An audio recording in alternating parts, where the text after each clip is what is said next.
Բարև ձեզ հարգելի հայրենակիցներ, ես Մարատ Հակոբյանն եմ Կիևից։ Այսօր Ուկրաինա-Ռուսաստանի լայնածավալ ներխուժման 1368-րդ օրն է, հետաքրքիր միաժամանակ դրամատիկ իրադարձությունները շարունակվում են, տեսնում եմ ոմանք չգիտես ինչու այս առաջարկները Թրամփի կողմից ընկալել են իբրև Ռուսաստանի հաղթանակ, բայց պարոնայք, մարտի դաշտում ռուսները օրական հազարներով մարդ են կորցնում։ Նման դեպքում դուք ամեն օր կարող եք գոռալ, որ Ռուսաստանը իբրև հաղթել է, բայց ձեր գոռալուց փառք Աստծո բան չի փոխվում եւ ձեր գոռալը ուկրաինացիների կյանքի վրա չի ազդում։ Ես նույնիսկ կասկածում եմ, որ պուտինիստների նման բաներ գոռալը իրենց ընտանիքի անդամների կյանքի վրա է ազդում։ Դուք ամեն օր գոռում եք, որ հաղթում եք, երևի Կիևն եք գրավել, մենք այստեղ նստած չգիտենք։ Դե սա հումոր է, պուտինիստներին այլ կերպ երևի թե վերաբերվել հնարավոր չէ, բացի արհամարանքից նրանք ոչ մի բանի արժանի չեն, հենց ռուսները ասացվածք ունեն։ Ումանիետ շիտայի կալեկա։ Ես վստահ եմ, որ այդ իբր Ռուսաստանը հաղթեց գոռացողները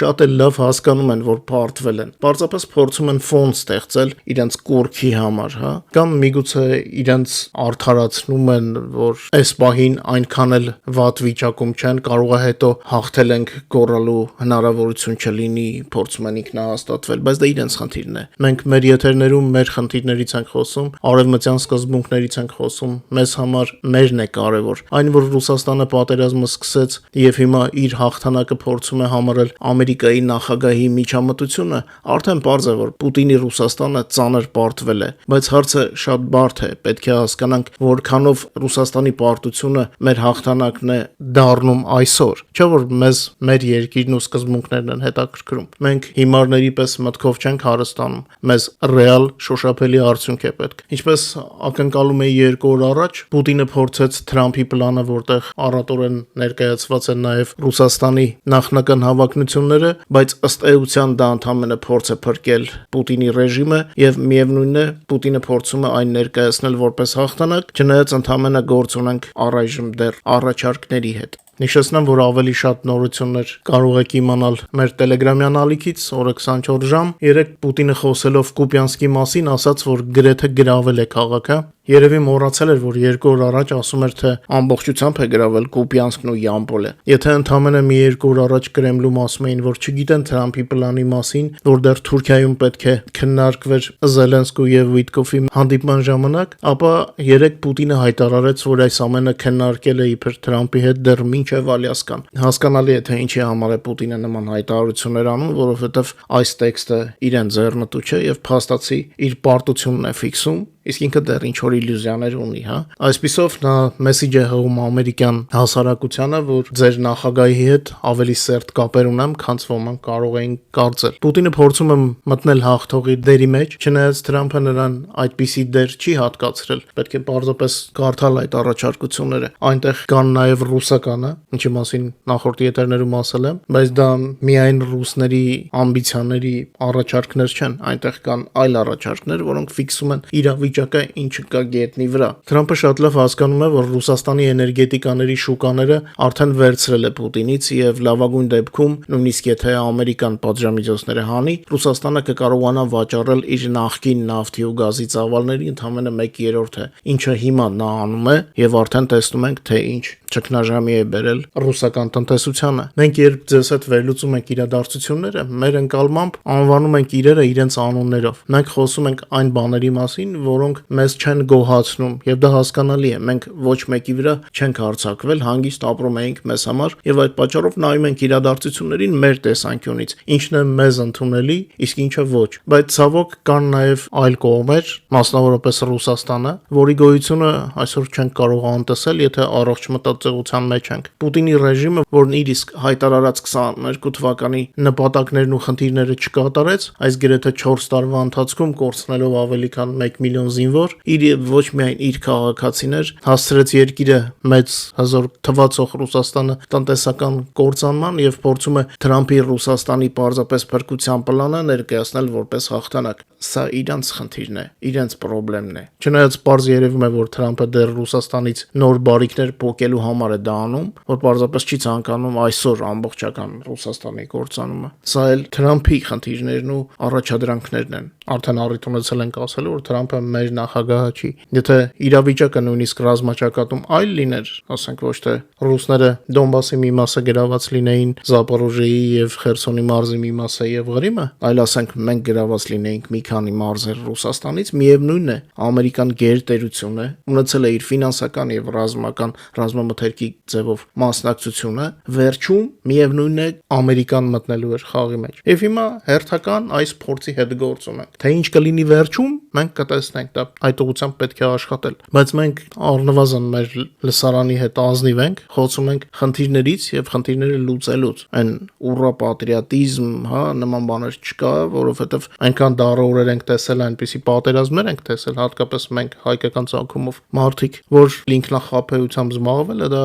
ես իմ մասնագիտությունից ելնելով միշտ ամենավատ տարբերակն եմ առաջ քաշում եւ ամենավատ տարբերակի շուրջ եմ փորձում որոշումներ գտնել, այսինքն ինքնախապեյությամբ երբեք չենք զբաղվել եւ ոչ ոքի խորհուրդ չեմ տա զբաղվել ինքնախապեյությամբ։ Իսկ հիմա եկեք նայենք ռուսներին, առաջ իրենք ասում էին, որ Ռուսաստանի հարստությունները, որի վրա արևմուտքը աչք է դրել, իրենք ոչ ոքի չեն տա, բայց հիմա պատրաստ են տալ Թրամփին գրեթե ոչ մի բանի դիմաց։ Իրենց իսկ անխելքության պատճառով որոշ մարդիկ Հայաստանում նստած ինչ որ ծովեր են նվիրում Ռուսաստանին, ինչ որ տնտեսական պոտենցիալ, չէ՞ որ մեր եթերներում անդրադարձել ենք, ինչպես են վարվել նրանք այդ պոտենցիալի հետ։ Այդ թեմային քիչ ուշ կանդրադառնամ։ Ռուսները ապրել զարգանալու փոխարեն ընտրել են կոռուպցիան եւ հարևանի ունեցվածքին աչք դնելը։ Մեր ալիքները եւ եթերները ստեղծված են այն նպատակով, որ մեր հայրենակիցները հայերը ճիշտ կողմնորոշվեն Ուկրաինայի եւ նաեւ Ուկրաինայի առումով աշխարհի հարցերում, քանի որ այսօր Ուկրաինան աշխարհի իրադարձությունների կենտրոնում է։ Մեր եթերներում շատ հաճախ ամենահարգված փորձագետներն են ուկրաինական եւ ոչ միայն։ Այս ամենը մեր համար է, հայերի համար է։ Ցավոք ռուսական քարոզչությունը իր սև գործը տարել է տասնամյակներով եւ մեր շատ հայրենակիցներ այսօր ապակողմնորոշված վիճակում են։ Ցավոք նույնիսկ մեր եթերները դիտողների մեջ կան նման մարդիկ, ովքեր դեռ շարունակում են չհասկանալ տեղի ունեցողը կամ ոչ ամբողջությամբ հասկանալ։ Շատերը համեմատություններ են անում Ադրբեջանի հետ, նույնիսկ այն դեպքում, երբ մեր եթերում հայտնում ենք, իսկ մեր Telegram-ում նաև ցույց ենք տալիս Ռուսաստանի ռուսական բանակի եւ տնտեսության վիճակը։ Ադրբեջանը իցավ մեզ։ Վերջին 5 տարում Արցախում եւ նրա շուրջ արդեն 3 օդանավակայան է կառուցել։ Բազմաթիվ ճանապարհներ, այդ թվում բարդ թունելներով, կառուցվել են բնակելի թաղամասեր, խելացի գյուղեր կոչեցյալներ, խելացի այգիներ կոչեցյալներ։ Այս համար շատ ցավալի է այս իրականությունը, բայց դա փաստ է։ Իսկ Ռուսաստանը, որը որոշ տարածքներ Ուկրաինայի վերահսկում է դեռ 14 թվականից, բացի Թալանից ոչինչ չի արել։ Քիչ թե շատ ինչ որ բան մնացել է Ղրիմում, բայց Ղրիմը երբեք արդյունաբերական շրջան չի եղել, ամառանոցային ռեգիոն է։ Իսկ ժամանակակից տեխնիկայի դարում նա կորցրել է իր ստրատեգիական նշանակությունը, որ ասես ինչ որ ծովից դիրքեր է պահում։ Ոչ, ծովից փախել է Ռուսաստանը։ Գրավել է Ղրիմը, որ ծովում դիրքեր ունենա, բայց փախել է, իր նավատորմը փախցրել է։ Եվ հիմա ծով են դուրս գալիս, ասենք մի քանի րոպեով, ինչ որ հրթիռներ արձակելու եւ նորից փախնելու համար։ Այն էլ Նովորոսիսկո, ոչ Ղրիմը։ Իսկ Դոնեցկի եւ Լուգանսկի մարզերը, որոնք պատերազմից առաջ տեղի ռուսալեզու բնակչությունը ասում էր, թե ամբողջ Ուկրաինան է իբրև կերակրում, ոչ միայն չեն զարգանում, այլ դեգրադացիայի են ենթարկվել։ Պարզվեց ոչ թե Ուկրաինային չէին կերակրում, այլ իրենց նույնիսկ կերակրել չեն կարող։ Սա նույնպես ռուսական ռոպագանդայի հետևանքներն են։ Լքված են հանքերը տեղի եւ գործարանները կամ արդեն կտրատվում են մետաղի ջարդոնի եւ ծանր եւ մանր դուրս են բերվում ռեգիոնից։ Նույնիսկ սննդի արդյունաբերությունն է քայքայվում Դոնբասում։ Նորմալ կոմունալ ծառայություններ, կոյուղի, լույս եւ ջուր չկա։ Մենք այս ամենի մասին խոսելիս օգտվում ենք պաշտոնական վիճակագրությունից ու փաստերից, որոնք գալիս են Ռուսաստանից կամ օկուպացված տարածքներից։ Մեր ալիքը քարոզչությամբ չի զբաղվում։ Մենք չենք հորինում, թե ինչպիսին է կյանքը ռազմաճակատից այն կողմ։ Մենք օգտագործում ենք հենց իրենց թշնամու փաստերը եւ կադրերը։ Բայց նույնիսկ այս ամենը գիտակցելով, նույնիսկ ռուսական մայրաքաղաքի օդանավակայանում խրվելով, մարդիկ իներցիայով Ռուսաստանը դեռ հզոր պետություն են համարում։ Նման աշխարհընկալումը վտանգավոր է հենց Հայաստանի համար։ Այն թե ինչպես են Հայաստանում կամ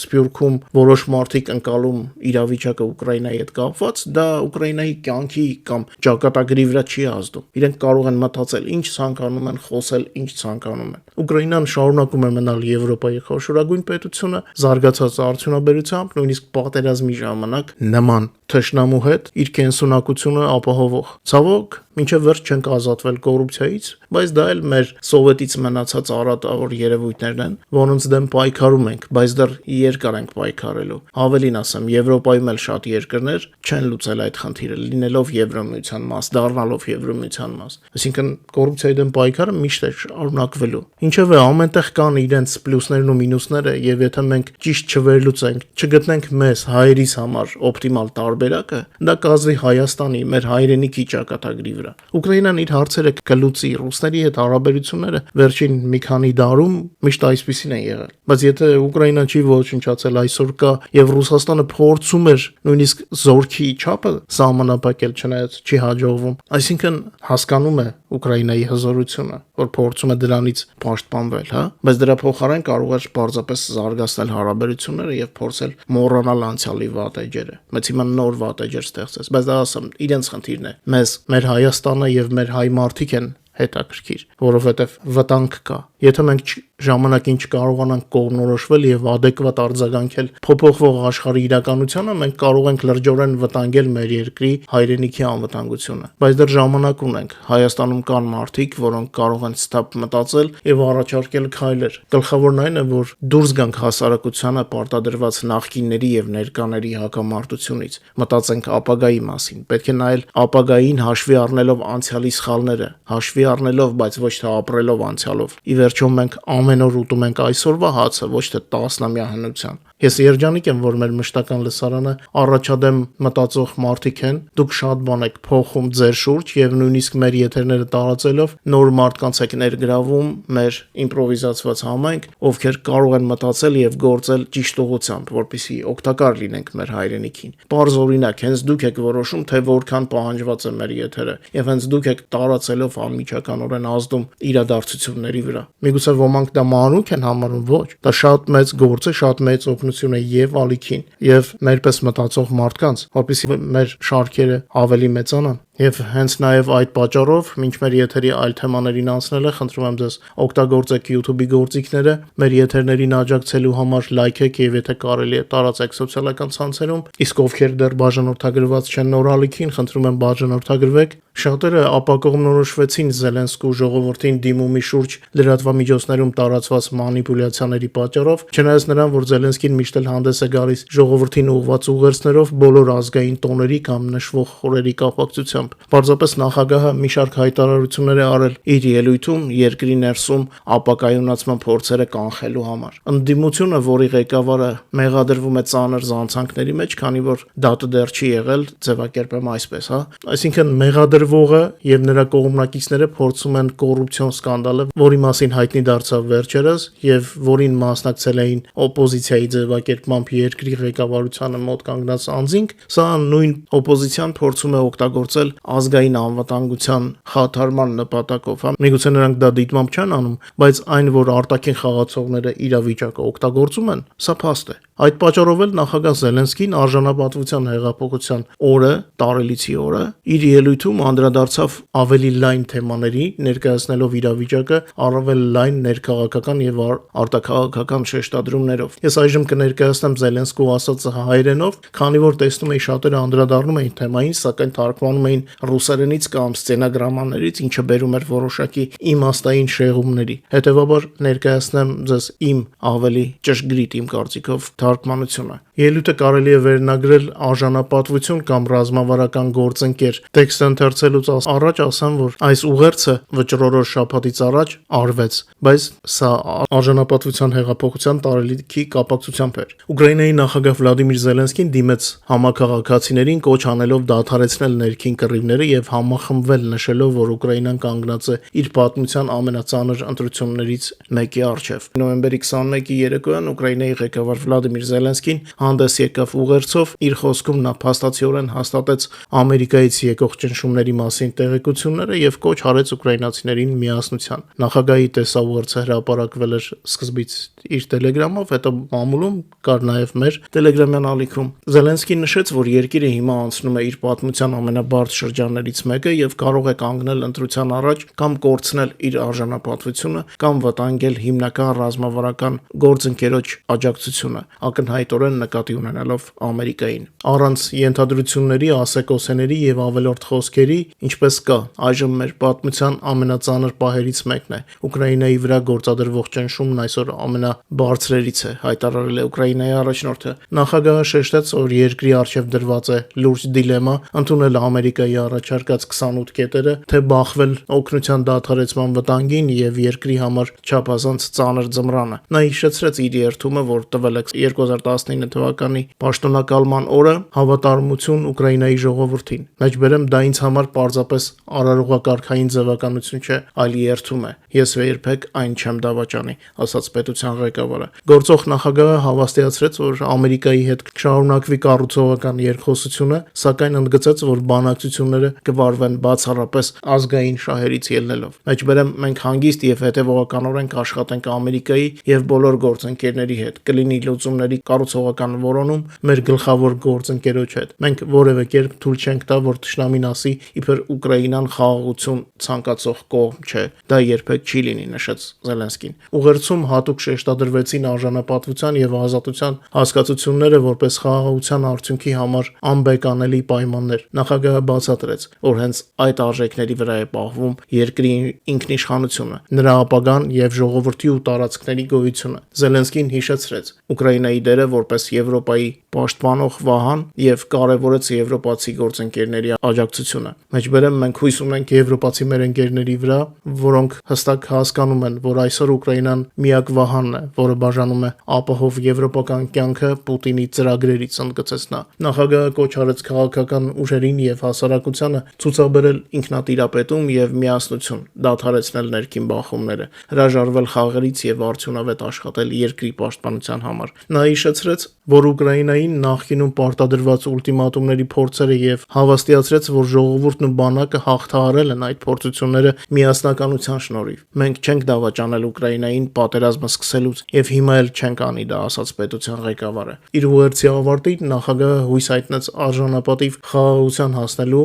վերաբերյալ եւ նախազգուշացրեց սպասվող լարված պայքարի մասին։ Նա կոչ արեց չտրվել հասարակության ապակայունացման փորձերին եւ վստահեցրեց, որ պետությունը կանի ամեն ինչ Ուկրաինայի եւ եվրոպական մայրցամաքի համար աղետալի սցենարից խուսափելու նպատակով։ Այո, ֆիքսենք, այս պահին ներքին ոչ այնքան խելացի շրջանակներ փորձում են իրենց անձնականը ազգայինից վերդասել։ Այն միասնությունը, որը որ կար պատերազմի սկզբին, հիմա ցավոք չունենք։ Ճիշտ է, այդ մարդիկ այդքան շատ չեն եւ նրանք առիթավորվել են միայն նրա պատճառով, որ ուկրաինացիները կարողացել են իրենց հողը պաշտպանել։ Պարզ է, որ պատերազմը գնում է ավարտին եւ նրանք իրենց քաղաքական պայքարով ուզում են շարունակել արդիական մնալ, բայց չեն հասկանում, որ պետք է պայքարենք պատերազմի ողջ ընթացքում եւ նաեւ պատերազմից հետո եւ ներքին օրակարգը չպետք է խանգարի արտաքինին։ Այս ամենի մասին էր Զելենսկուի ելույթը, ավելի շատ ներքին ուղղվածություն ուներ, քան արտաքին։ Արտաքին մեսիջները Թրամփին հասան։ Չնայած Թրամփն էլ շատ տարօրինակ կերպ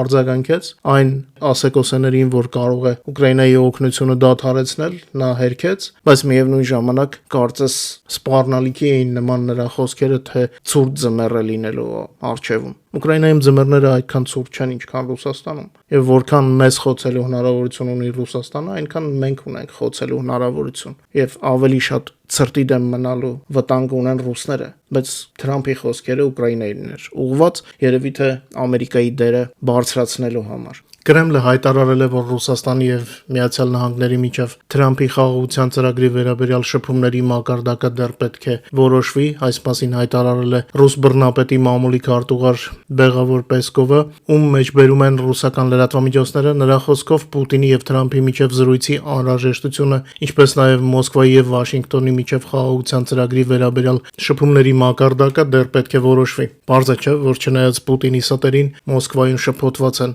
պարզապես իրավիճակը փորձում են օգտագործել, որ եթե առաջ գնդակը Ռուսաստանի դաշտում էր, հիմա Թրամփը կարծես Ուկրաինայի դաշտ է փորձել տեղափոխել։ Դեռ հայտնի չէ Ռուսաստանը ինչպես կվարվի Թրամփի առաջարկների հետ, երբ բանակցությունները հասնի Ռուսաստանին։ Հիշեցնեմ, որ Թրամփը իր 28 կետերով Ուկրաինայի դիրքորոշման հստակեցումից է ուզում սկսել բանակցությունները, բայց պարզ չէ Պուտինը կկարողանա իր պարտությունը իր ժողովրդին կերակրել որպես հաղթանակ։ Այն, որ արդեն փորձում է, պարզ է, բայց թե ինչ աստիճանի է դեգրադացված ռուսական հասարակությունը, մենք կտեսնենք մոտ ժամանակներում։ Արդյոք Պուտինը կկարողանա համոզել ռուսներին, որ Պոկրովսկի կամ Սոլեդարի ավերակները դա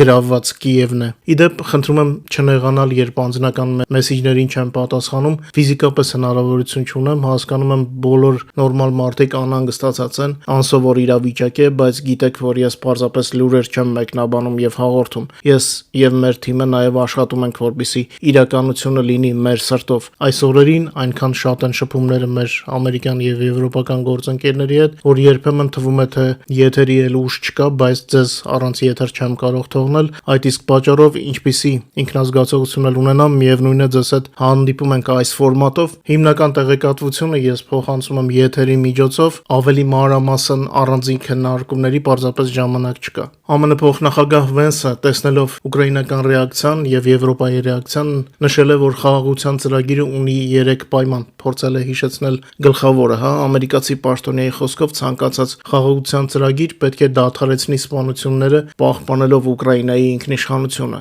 ընդունելի լինի եւ Ռուսաստանի եւ Ուկրաինայի համար եւ մեծացնի պատերազմի չվերսկսելու հավանականությունը։ Իմ կողմից ավելացնեմ, որ մնացած ամեն ինչը նյուանսներ են, որոնց վրա հիմա մեծ աշխատանք է տարվում։ Իդեպ հենց հանրապետական սենատորները սկսեցին քննադատել Թրամփի այսպես կոչված պլանը, անվանելով այն պրոռուսական։ Մենք էլ ենք Ուկրաինայի դիրքերից այն անվանելու պրոռուսական, միայն այն բանի համար, որ այնտեղ կան Մոսկվայի կողմից առաջարկվող կետեր, որոնց դեմ մենք պայքարելու ենք։ Նույն բանակի իբր սահմանափակման առումով չնայած առաջարկված թիվը մեր խաղաղ օրերի բանակի թվից 3 անգամ ավել է, բայց մեզ դուր չի գալիս, որ այդ եւ նման հարցերը փորձում են քննարկել երրորդ ուժերը։ Մենք պատերազմը չենք պարտվել, որպեսզի մեզ պայմաններ առաջարկեն։ Նույնիսկ եթե դրանք եղածից էլ ավելի լավն են, մենք պետք է որոշենք մեր անելիքը բոլոր առումներով, այդ թվում նաև բանակի։ Այնպես որ եթե հռետորաբանության տարբերություն նկատեք, սա զուտ այն պատճառով է, որ մի կողմից ես եւ մեր թիմը Ուկրաինայից ենք, բայց քանի որ մեր եթերը հայերի համար է, մենք մեր լսարանին փորձում ենք ամբողջական ներկայացնել իրավիճակը։ Կարճ ասած, օտարին ուրիշ բառամթերքով ենք դիմում, իսկ այստեղ յուրայինների հետ շփվում ենք մեր հայերի համար կարևոր տեղեկատվություն ներկայացնելով։ Դե ես ասել եմ, ես լրագրող չեմ, որ նստեմ տեղեկատվություն կարդամ։ Ես քաղտեխնոլոգ եմ, ես եւ մեր թիմը մենք ազդում ենք իրավիճակի վրա եւ այդ իսկ պատճառով մի փոքր ավելին գիտենք, քան պարզապես լրագրողները կամ վերլուծաբանները, որոնք փորձում են մեկնաբանել արդեն իսկ կատարված իրողությունները կամ փորձում են գուշակել, նման դեպքեր էլ կան։ Երեք Թրամփը փորձեց արագ արձագանքել Զելենսկու նարատիվներին, բայց որ անակնկալի էր եկել, դա փաստ է։ Մի կողմից ասում է, որ տարբերակ չկա, պետք է ընդունել իր առաջարկները, մյուս կողմից ասում է, որ օգնությունը չի դադարի եւ Զելենսկին կարող է եւ չընդունել առաջարկները, բայց վերջում հույսով էր, որ միևնույն է կընդունի առաջարկները։ Մի խոսքով բարդ խաղ է, այս նոր աղմուկի ֆոնին շատերը մոռացել են Վենեսուելայի մասին։ Սա էլ խաղի իմաստներից մեկն է, որովհետեւ Թրամփը այնքան բարձրացրեց խաղադրույքները, որ հաջորդ քայլը հարվածը պետք է լիներ, բայց նա չի հարվածում, որովհետեւ կասկածներ ունի իրավասության եւ ընդհանրապես ներուժի առումով։ Եվ ընդհանրապես Թրամփը եւ Պուտինը իրար շատ նման են, նկատել եք իրենց թվալու ցանկությունով։ Նրանք այդքան չկան, որքան ուզում են թվալ, բայց Ամերիկան մեր բարեկամ պետությունն է եւ մենք օգնությունը չենք մոռանում, որքան էլ այդ օգնությունը ամբողջությամբ մեզ չբավարարի եւ երբեմն Ամերիկայից հնչող առաջարկները շատ տարօրինակ բնույթի լինեն։ Կարևոր լուրերից ասեմ, որ Մեծ Բրիտանիան, Ամերիկան եւ Ավստրալիան կիբերսանկցիաներ են սահմանել Ռուսաստանի ինտերնետ մատակարարողների դեմ։ Ամերիկյան կոնգրեսում արդեն ստորագրություններ են հավաքում նոր սանկցիաներ մտցնելու համար Ռուսաստանի դեմ։ Եվրոպացի բարձրաստիճան պաշտոնյաները չեն զսպում իրենց մեկնաբանությունները Բելգիայում պահվող ռուսական սառեցված ակտիվներից շահույթ ստանալու Թրամփի փորձերի վերաբերյալ, այս մասին Պոլիտիկոն է հաղորդում։ Այս գաղափարը ներառված է ամերիկյան խաղաղության ծրագրի 28 կետերից 11-ում, դա ես երեկվա եթերում արդեն ասացի, որ Թրամփի մի շարք առաջարկներ նրա ցանկացած ընկալումը չեն գտնի ոչ Եվրոպայում, ոչ Կիևում։ Հիմա նման կարգի նորությունները շատ կլինեն։ Ուկրաինայի նախագահ Զելենսկին հաստատել է պատվիրակության կազմը պատերազմի ավարտին վերաբերող խորհրդակցությունները անցկացնելու նպատակով միջազգային գործընկերների հետ։ Ցուցակում են Անդրեյ Երմակը, Ուկրաինայի նախագահի գրասենյակի ղեկավարը, ով պատվիրակության ղեկավարն է նաև լինելու, ազգային անվտանգության եւ պաշտպանության խորհրդի քարտուղար Ռուստեմ Ումերովը, պաշտպանության նախարարության գլխավոր հետախուզական վարչության պետ Կիրիլ Բուդանովը, Ուկրաինայի զինված ուժերի գլխավոր շտաբի պետ Անդրեյ Գնատովը, Ուկրաինայի արտաքին հետախուզության ծառայության ղեկավար Ալեկ Իվաշչենկոն, արտաքին գործերի նախարարի առաջին տեղակալ Սերգեյ Կիսլիցան, ազգային անվտանգության եւ պաշտպանության խորհրդի քարտուղարի առաջին տեղակալ Եվգենի Աստրյանսկին, Ուկրաինայի անվտանգության ծառայության ղեկավարի տեղակալ Ալեքսանդր Պոկլադը եւ Ուկրաինայի նախագահի գրասենյակի ղեկավարի խորհրդական Ալեքսանդր Բևզը։ Ըստ Բլումբերգի,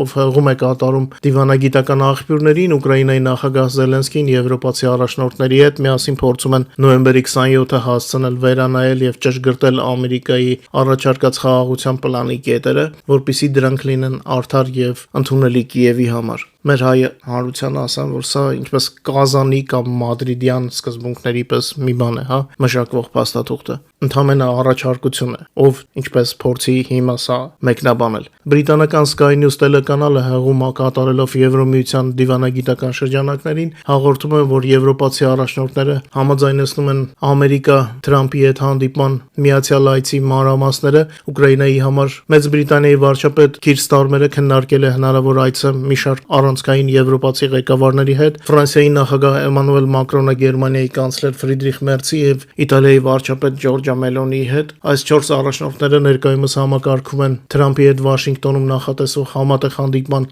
նախապատրաստական քայլերը։ Ինչևէ պատերազմը շարունակվում է, անցած օրը 250 մարտական բախում է տեղի ունեցել, Ռուսաստանը փորձում է առաջ գալ մարտի դաշտում, մերոնք փորձում են դա նրանց թույլ չտալ, Ռուսաստանը գիշերներով փորձում է վնասել մեր խաղաղ բնակիչներին, մարդկանց կյանքից կամ ապրուստի պայմաններից զրկելու համար, ցավոք երբեմն դա ռուսներին հաջողվում է, խաղաղ մարդիկ են զոհվում, մեր ուժերը խոցում են ռուսական տակտիկական եւ մարտավարական թիրախներ, զրկելով ռուսական բանակին կարևոր զինատեսակներից, տեխնիկայից եւ զին պահեստներից եւ ամենակարևորը նաեւ էներգոռեսուրսներից։ Գիշերը կարևոր խոցումներ են եղել գրաված Ղրիմում եւ Ռուսաստանի տարածքում, վայելեք կադրերը մեր Telegram-ում։ Մարտի դաշտում ռուսները նորից կորցրել են 1170 զինվոր։ Պուտինի զորքի լայնածավալ պատերազմի սկզբից ընդհանուր կորուստների թիվը հասել է 1,164,340-ի։ Ձեր էկրաններին Զելենսկու հանդիպման կադրն է ռազմաճակատին մոտ գտնվող Զապորոժյե քաղաքում, որտեղ նա հանդիպել էր տեղի դպրոցականների հետ։ Ինձ թվում է սա ամենագլխավոր մեսիջն է, ինչը որ այսօր մեր երկրին շատ անհրաժեշտ է։ Շատ չերկարացնեմ մեր եթերը։ Ձեզ լավ շաբաթ երեկո եմ մաղթում, մինչ նոր հանդիպում եւ հիշեցնեմ ձեր անհանգստանալու փոխարեն թող պուտինիստները անհանգստանան, այդ պսևդո հաղթողը մեզ է ուզում համոզել դադարեցնել պատերազմը, իսկ հաղթողը չի խնդրում այսպես կոչված պարտվողին, այնպես որ երբ իրենցն են ասում, կարևոր է որ մերը չմոռանան, իսկ մենք գնանք նորից աշխատենք, որպեսզի մեր լսարանը ավելի հանգիստ լինի եւ լուրերը ավելի լավը լինեն։ Մինչ նոր հանդիպում բարեկամներ։